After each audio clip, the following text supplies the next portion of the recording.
I had always believed that marriage was a partnership built on trust, respect, and mutual understanding.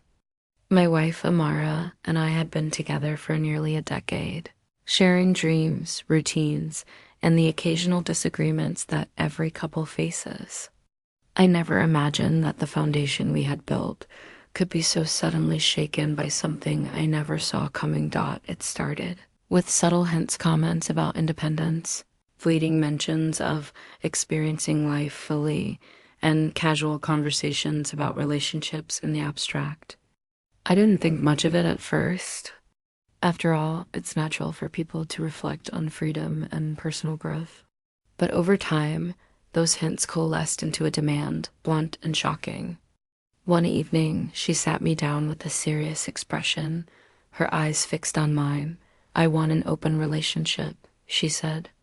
Her tone was calm, almost clinical, as if she were stating a fact rather than issuing an ultimatum. "You can see other people if you want, but I need this. I can't be tied down completely." I paused, trying to process the audacity of her statement. An open relationship is something that requires mutual consent, communication, and above all, equality. But from the way she framed it, it was clear that this was not about mutual exploration. It was about her freedom, her desires, and her pursuit of something she believed I should allow. There was no mention of reciprocity, no consideration for my feelings, only a unilateral demand wrapped in the guise of fairness. I remained calm, letting her words settle. Anger or immediate confrontation might have given her the satisfaction of a reaction. Instead, I chose silence, measured and deliberate. Finally, I spoke. "So, just to be clear," I said slowly, "you want an open relationship, but only for yourself. I'm not allowed the same freedom."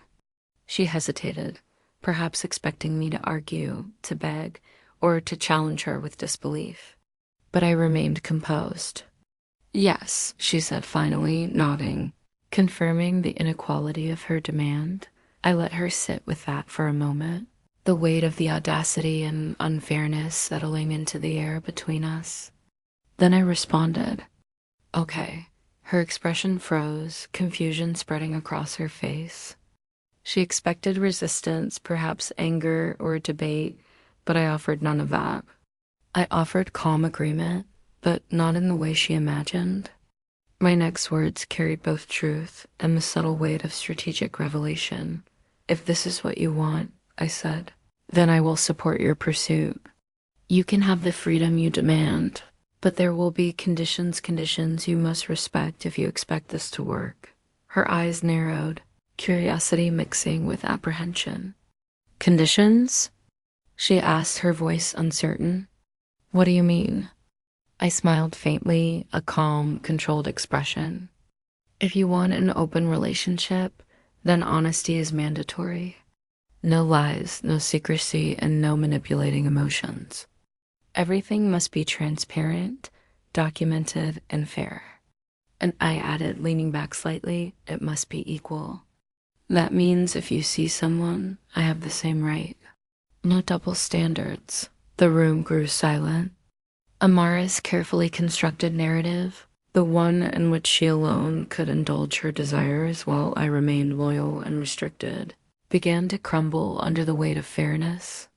She had demanded freedom, expecting obedience, and instead received a mirror.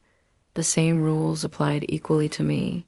For several days, she tested the boundaries, attempting to argue, to manipulate, and to redefine what equality meant in her favor.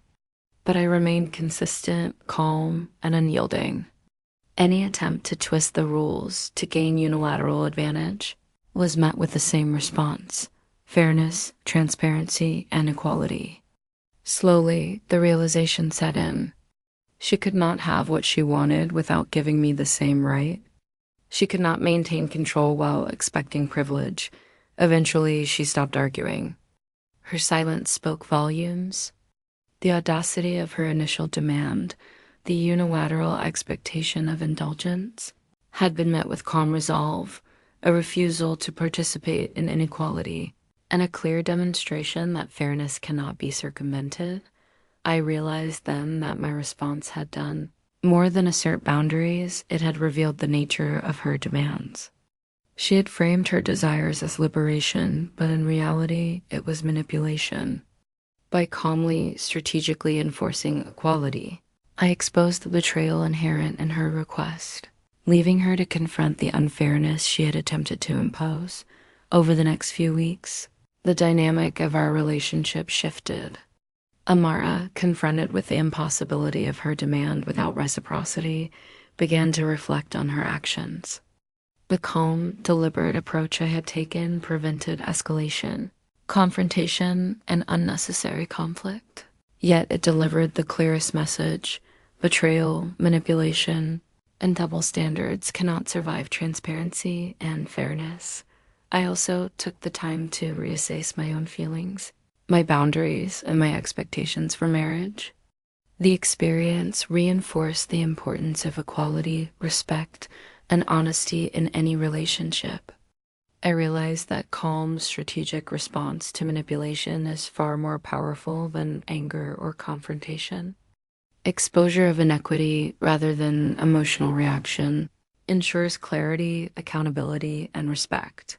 Amara attempted reconciliation in various ways: apologies, justifications, and attempts to regain control, but the lesson had been learned. The audacity of demanding unilateral freedom had been met with a composed, strategic response that left her speechless. She could no longer manipulate the narrative, obscure the rules, or maintain an unfair advantage by saying, okay, calmly, by enforcing fairness and transparency. I demonstrated that betrayal disguised as desire is still betrayal.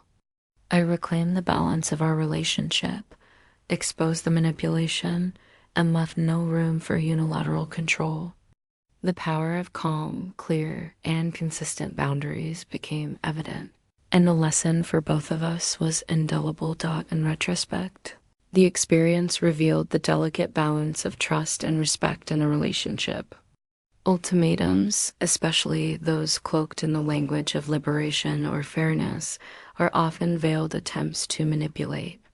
When met with calm resolve, strategic boundaries, and unwavering fairness, such attempts collapse under their own weight.